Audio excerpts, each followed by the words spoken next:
chaussettes, j'espère que vous vous portez à merveille. Bienvenue dans cette saison Summertime. Alors aujourd'hui, je vous présente Laetitia Mendes. Son parcours est vraiment unique puisque ça a été la première femme en France, la plus jeune, à faire une ablation préventive de la poitrine. Donc un très très gros défi émotionnel, surtout que c'est pas à 23 ans qu'elle a su qu'il fallait faire cette ablation. C'était bien avant, donc vivre un peu avec un fardeau, je dirais, familial. Mais avant ça, Laetitia, bienvenue. Merci Carole. Et Déjà, j'ai l'impression que c'est une deuxième première rencontre, ça me fait ce sentiment-là. ouais. Et je suis trop heureuse de te retrouver pour parler de ce sujet qui m'est aussi très intime, mais à mon avis primordial aussi parce que c'est important qu'on parle de santé mentale, de santé physique et qu'on puisse essayer de mettre toutes les chances de notre côté pour vivre le plus longtemps et le plus sereinement possible. Donc merci à toi de prendre ce temps pour partager ce moment avec moi. Bah oui, ça me touche beaucoup. Ton parcours m'a toujours touchée, de toute façon.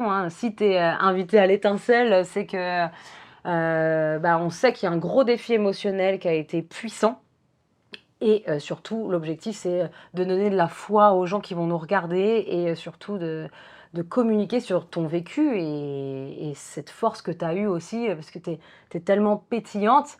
Mais qui es-tu en quelques mots, si tu veux te présenter? En quelques mots, c'est toujours difficile de se résumer, et c'est vrai parce que finalement, voilà.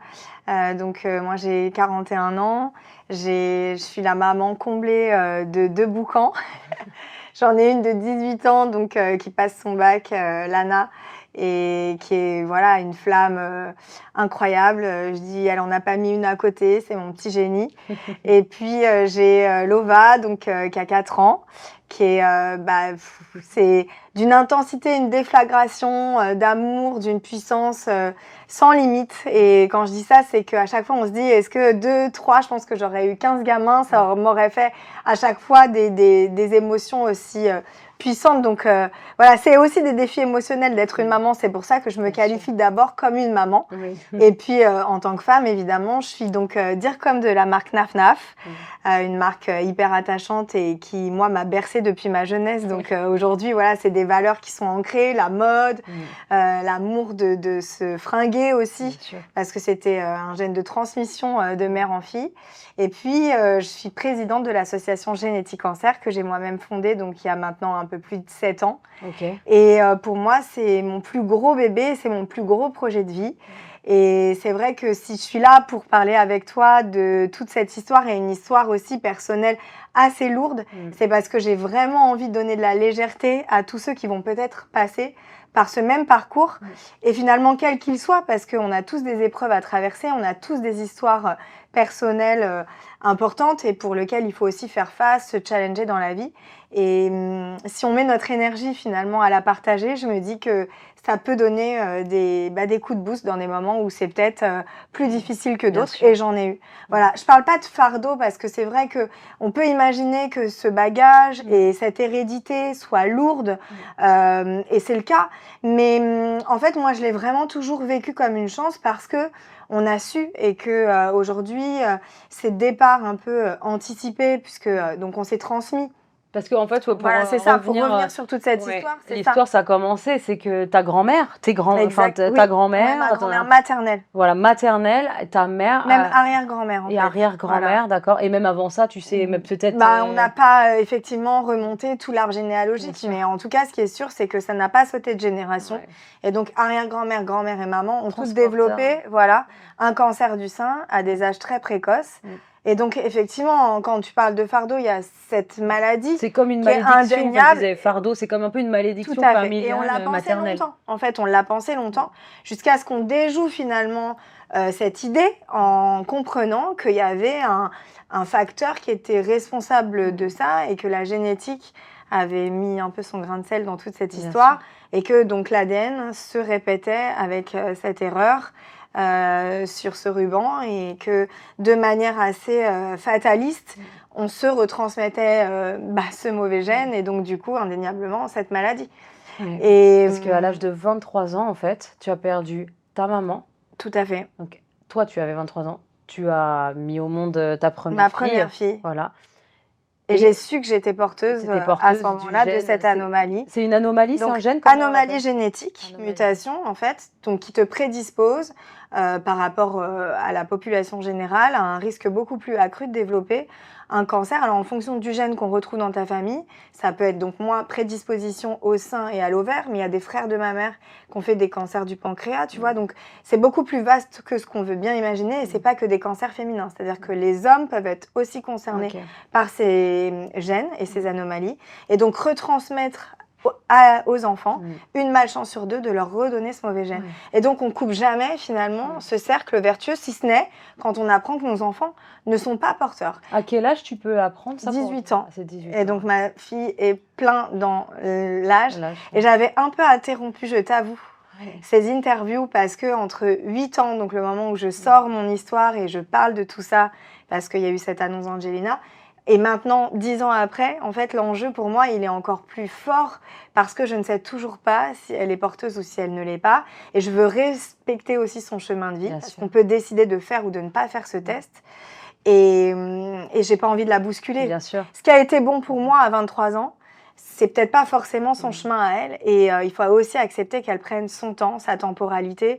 Et voilà, même s'il y a des gens qui nous écoutent et qui sont peut-être aussi concernés par ces mutations génétiques, je pense que c'est vraiment important de vous faire confiance et de ne pas suivre le mouton ou plusieurs personnes de la famille. Mais en fait, c'est propre à chacun. On décide de faire cette Mais démarche ou de ne pas la faire. je pense que quand on est atteint de cette anomalie, on ne sait pas vers qui se tourner. Non, Et c'est ça, compliqué. c'est compliqué. Et c'est vrai qu'on a tendance, et on fait confiance en la médecine, ou on essaie de trouver quelque chose sur Google, mais Des réponses, on ne sait c'est pas. non, c'est pas toujours évident. Et c'est pour ça que la réponse de l'association, finalement, elle est venue à point nommé.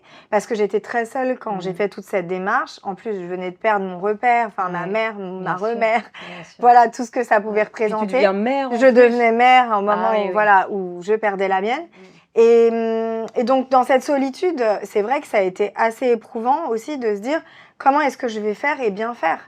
Parce que, voilà, toutes ces vérités, elles sont importantes, c'est du bagage, mais qu'est-ce qu'on en fait? Et la chirurgie, c'était pour moi évident, mais ça peut ne pas l'être pour plein d'autres personnes qui vont pas forcément trouver la réponse dans cette chirurgie préventive. Du coup, à 23 ans, quand tu sais que tu es porteuse du gène également, tu décides tout de suite de te faire une ablation Oui, de moi, la poitrine. c'était immédiat parce qu'on en avait parlé avec ma maman, parce que je comprends qu'en fait, elle perd la vie à 47 ans, que moi, j'ai envie de vivre. Et finalement, en hommage aussi à son combat, parce qu'on a le sentiment, et surtout, je voulais pas me dire qu'elle l'avait perdu. Je me dis, si moi, je dois gagner, en fait, la victoire, elle est de pouvoir anticiper. Et donc, mieux vaut prévenir que guérir. On en avait parlé toutes les deux. Elle m'avait dit, moi, si j'avais eu cette chance de savoir par ma maman ou mon arrière-grand-mère que j'étais porteuse, alors j'aurais tout fait. Il faut que tu mettes toutes les chances de ton côté.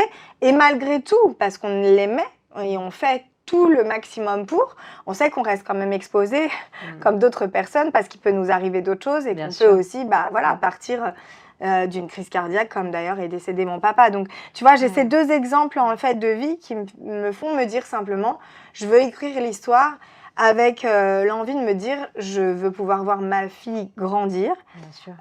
Et je veux pouvoir aussi, moi, me projeter. Et à 23 ans, j'ai ce mur-là, en fait. J'ai cette attente éprouvante qui me fait me lever tous les matins avec un poids parce que tu as dû faire le deuil de ta mère, tu as dû faire aussi le deuil de tes seins. Ah oui, ce que tu me dis quand on s'est eu au téléphone, tu m'as dit oui, là j'ai dû faire plusieurs deuils dans la même année. Mais je me déleste en fait. Je me déleste et pensant qu'en fait je suis en train de m'amputer de quelque chose. Moi, j'ai le sentiment à chaque fois que c'est une valeur ajoutée et que c'est du bonus à vivre et que je m'envole en fait au fur et à mesure et que je vais pouvoir vivre et bien vivre. Et ça vaut tous les sacrifices de la terre. Finalement, on se dit que voilà, à partir du moment où c'est ce sentiment de se dire voilà, je peux monter, et j'y vais.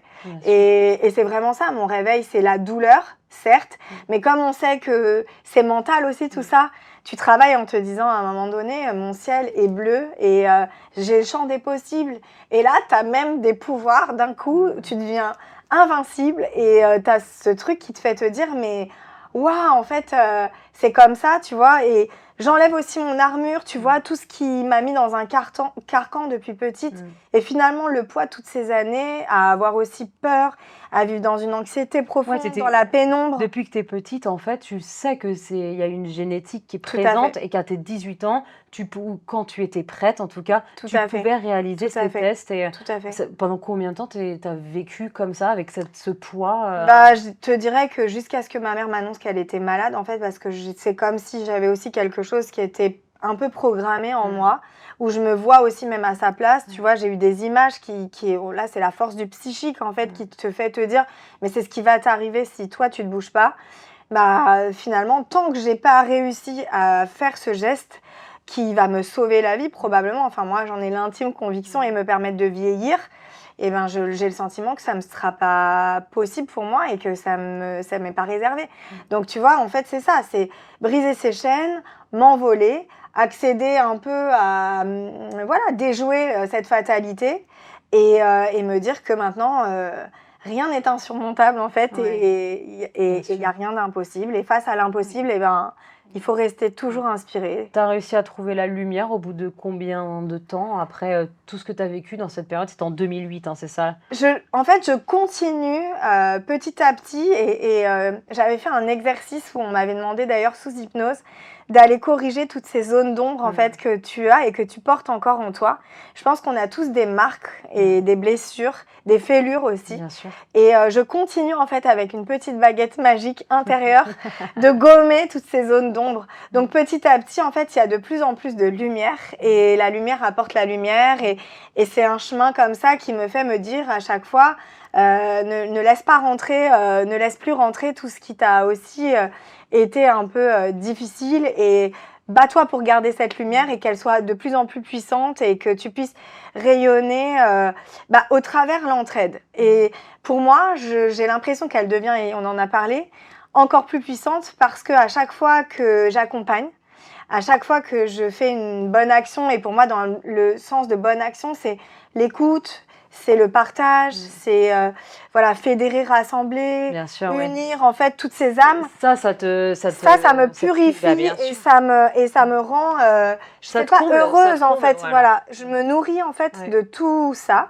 Bien sûr. Et aujourd'hui, je pense que le chemin me fait me dire, oui, tu vas vivre vieille, alors qu'il y a quelques années encore, j'avais le sentiment que je serais fauchée dans la vie et que je soufflerais pas mes 50 bougies. Là, peut-être qu'on parlait des anniversaires avant, et ben c'est vraiment ça qui me fait me dire, j'ai peut-être même hâte de fêter mes 50 ans. Ouais, 50 ans. Ouais. Et du coup, parce que il y a eu aussi, comme tu dis, de la lumière qui est arrivée dans ta vie. Tu as écrit un livre, Mon petit gène, ma seconde chance. Voilà, donc tu l'as écrit après combien d'années ou combien de temps Alors, c'était particulier parce que quand on vit des moments aussi douloureux, moi j'étais beaucoup gamine, on a plus ou moins tous eu un journal intime et en fait je déversais voilà, on va dire tous les mauvais sorts, les coups bas des copines, les chagrins d'amour. Et on écrit plus facilement d'ailleurs des choses qui nous font saigner le cœur que des choses qui nous remplissent et qui nous emplissent d'amour. Oui. Donc, un peu naturellement, j'avais écrit que des choses terribles et parce que c'était aussi pour moi une façon thérapeutique de pouvoir me libérer de tout ça.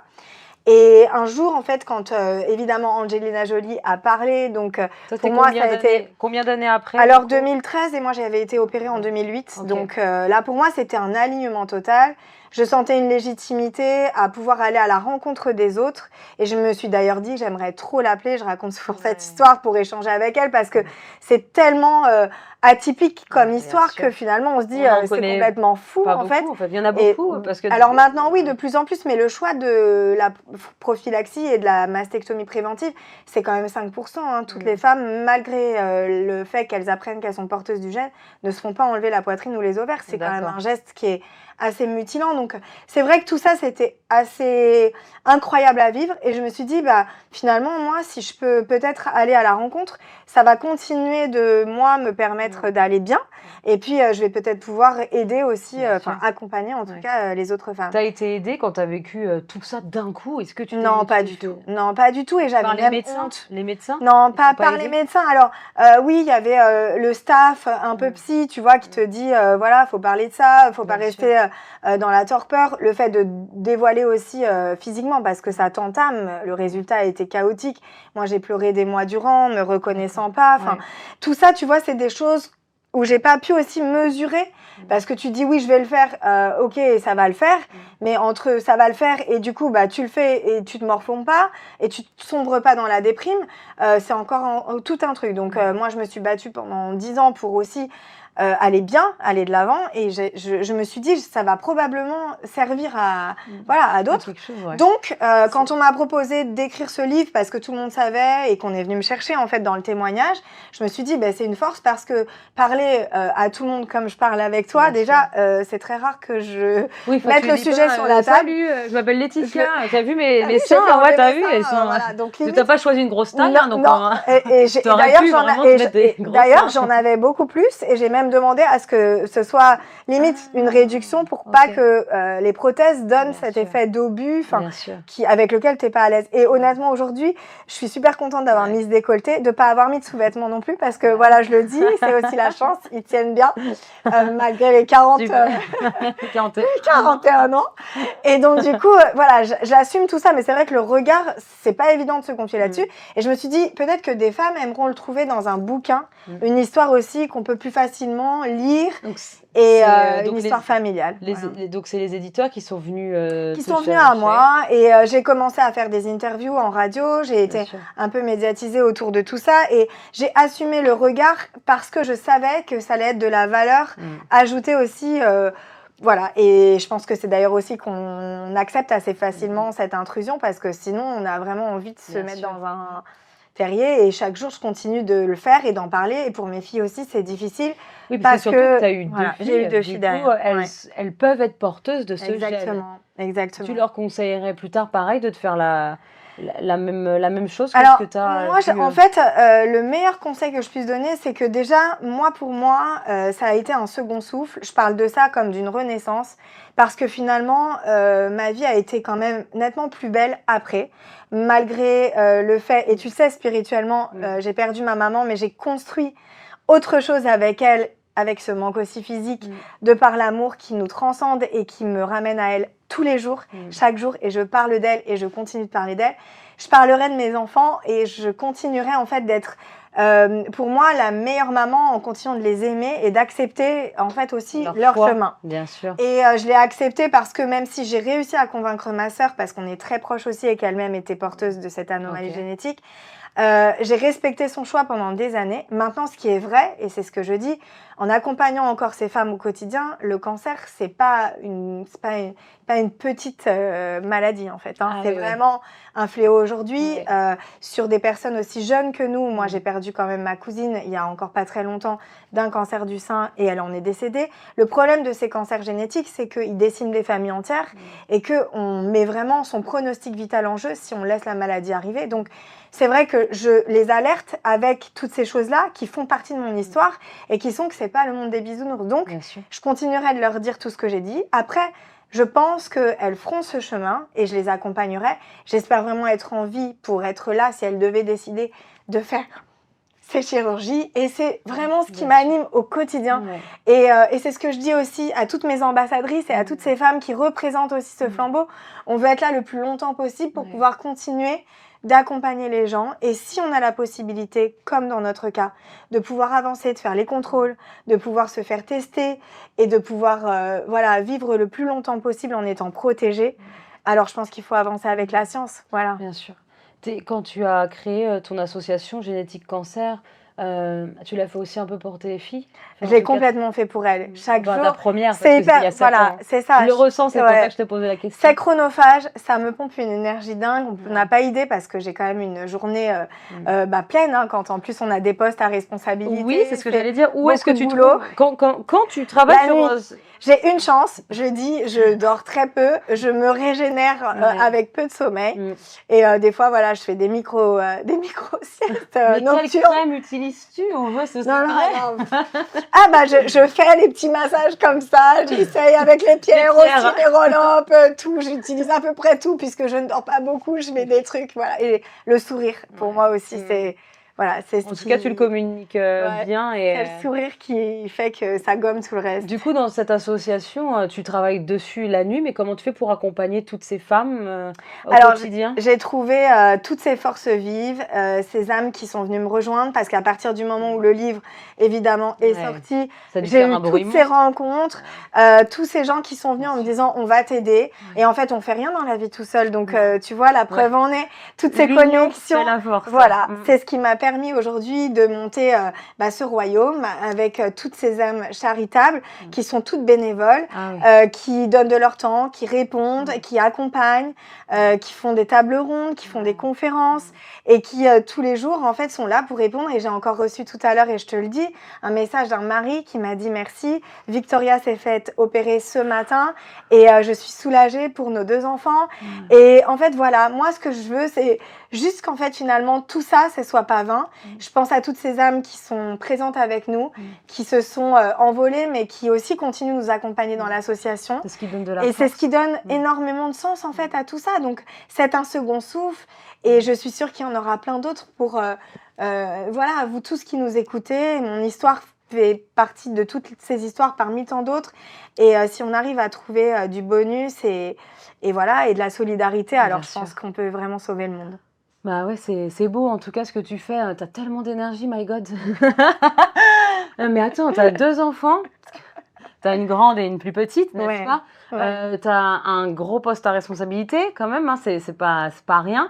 Et en plus, t'as ce combat quotidien où quand tu te réveilles tous les jours, Ah bah avec mes enfants avec sous les tes yeux, enfants en ouais, plus c'est sous vrai, les yeux, c'est ça. et plus toutes ces femmes que tu accompagnes et ces hommes. Est-ce qu'il y a des hommes dans Il y a des l'association? hommes qui se font d'ailleurs nettement moins connaître de façon, voilà, je dirais plus exposée. C'est souvent dans l'anonymat et souvent les hommes ont du mal finalement à se trouver aussi légitimes de pouvoir en parler. Bien sûr. Alors qu'au final, voilà, les pères, les frères, les cousins et même nous dans notre famille, on sent que le sujet C'est est lourd. encore lourd.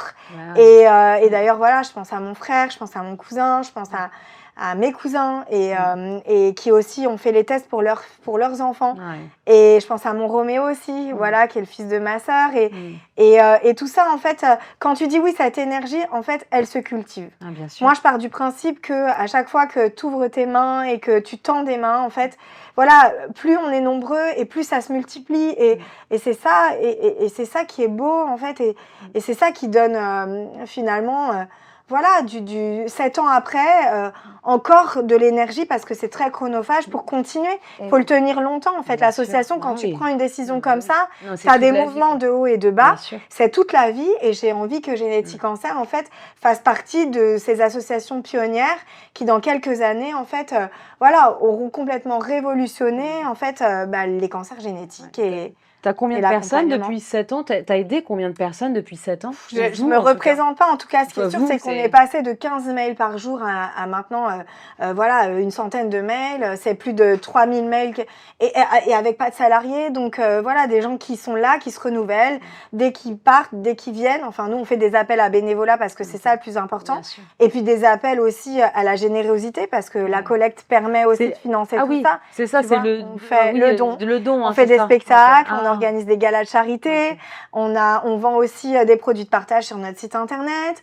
Et c'est grâce à ça qu'on continue de faire des envois de brochures, qu'on continue voilà, d'organiser toutes ces conférences et que on remet aussi des box sans gêne parce qu'on aide les femmes qui se font opérer avec des soutiens-gorge. Ok. Tu vois, quand elles n'ont pas les moyens, qu'elles sont dans la précarité. C'est aussi tout plein de sujets en fait qui font partie du quotidien Bien de sûr. la patientèle et des gens malades parce que c'est aussi le quotidien des malades. Donc Donc c'est très chouette, ouais, ça donne une C'est belle leçon de vie. une force qu'il faut avoir au quotidien et tu l'as et ça se sent et tu le dis avec passion et on sent qu'il y a que ton cœur qui émane de ta personnalité. Enfin, c'est vraiment c'est puissant en fait. Là, si tu devais voilà, partager tes secrets, des outils pour aider les personnes qui nous regardent, s'ils sont en train de traverser ça ou un jour s'ils doivent traverser cette ablation ou cette préventive en fait, hein. Qu'est-ce que tu pourrais leur partager? Bah, de façon un peu plus générale, je pense vraiment que ce qui compte dans la vie, c'est comme on se l'a dit à plusieurs reprises, c'est jamais un long fleuve tranquille. Il y a toujours des fractures, des moments voilà, où il y a de la difficulté et où on a le sentiment qu'on ne dépassera pas ces obstacles, quels qu'ils soient. C'est simplement de se dire que après les tumultes, la lumière revient et la lumière est là et en fait on l'apporte. Il faut cultiver ces flammes en essayant le plus possible d'aller à la rencontre de son histoire, de ses racines, de sa famille, des amis aussi qui peuvent représenter vraiment de la ressource. De ne pas hésiter à faire appel finalement à toutes ces bonnes âmes et aux associations aussi parce que finalement elles font un travail assez incroyable et je parle pas que de la mienne en fait, peu importe les causes, peu importe voilà, les difficultés, je pense que on a plutôt tendance à se replier quand il nous arrive des grosses galères et moi je pense qu'il faut au contraire se forcer la main à s'ouvrir, à sourire et à aller vers les autres. Et je pense que les réponses, elles sont là dans les rencontres et tu le prouves encore une fois. Enfin, voilà, c'est de la gratitude. Et voilà, les pierres, ça m'a aidée. Les pierres, ça m'a aidée depuis pas longtemps. Je les porte sur moi et j'ai ce sentiment aussi de protection et de trouver les réponses à chaque fois que j'ai, convoqué l'univers. Ça semble badaud de le dire, mais non, je pense qu'il faut... L'étincelle, tout le monde parle d'univers. Il faut absolument réussir à s'auto-alimenter avec tout ce qui va nous faire du bien, à se toucher et voilà, et à s'enlacer. Je pense que l'amour, voilà, moi j'ai appelé ma fille Lova. Ah, c'est beau. Et c'est encore vraiment, vraiment ma chance d'avoir reçu tout ça. Donc voilà, je pourrais que dire tournez-vous vers vos voisins, vos voisines, vos collègues de boulot, ouvrez la porte et... Ne restez pas seul, quoi. Non, restez pas seul. Voilà, brisez ce... Parce que je pense que c'est ça qui, parfois, fait que c'est encore plus lourd. Bien sûr, bien sûr. Mais merci beaucoup, Laetitia, pour ton partage. Merci à toi. Je vais te faire un petit rituel, si tu veux bien. Prends une étincelle. D'accord. Et elle va brûler 40 secondes. Et pendant 40 secondes, tu as ce pouvoir de partager tout ce que tu ressens, à quoi elle te fait penser, cette étincelle. Et puis vraiment, ton cœur, ton âme, tout ce qui te passe par la tête, n'hésite pas. Alors voilà, c'est très puissant parce que je sors des 4 ans, donc 40 secondes pour 4 ans de ma fille, et qui m'a permis tout simplement de voir la vie avec un regard neuf et autre que celui que j'ai toujours voulu projeter. Donc je remercie vraiment du plus profond de mon âme aussi ces 48 heures que j'ai vécues avec ma famille qui m'ont procuré voilà, de la joie, de l'amour à profusion et qui m'ont permis de comprendre comment c'était important de se regarder vraiment dans les yeux et de s'aimer. Merci beaucoup, c'était magnifique. Voilà, merci pour ton partage. Ouais, de s'aimer, c'est vraiment ce que tu as envie de communiquer en tout cas, mais ça se sent. Merci pour ta passion, pour... Waouh, t'es un tourbillon. Tu disais que tu as 2 tourbillons à la maison, c'est ça, hein, tu as 2 tourbillons? 2 boucans, ouais. 2 boucans, mais je pense que les chiens ne font pas des chats.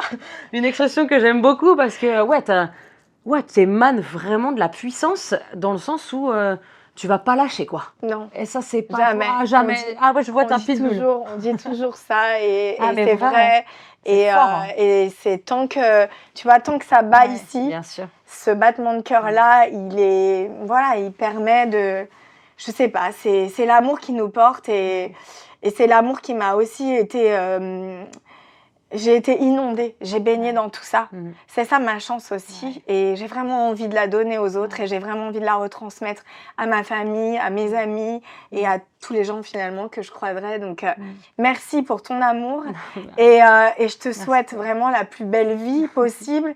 Et que voilà, tous ces astres continuent de se porter pour toi. Merci. Parce que tu vas pleurer, tu renvoies... en fait. Non, mais tu renvoies un truc absolument dingue.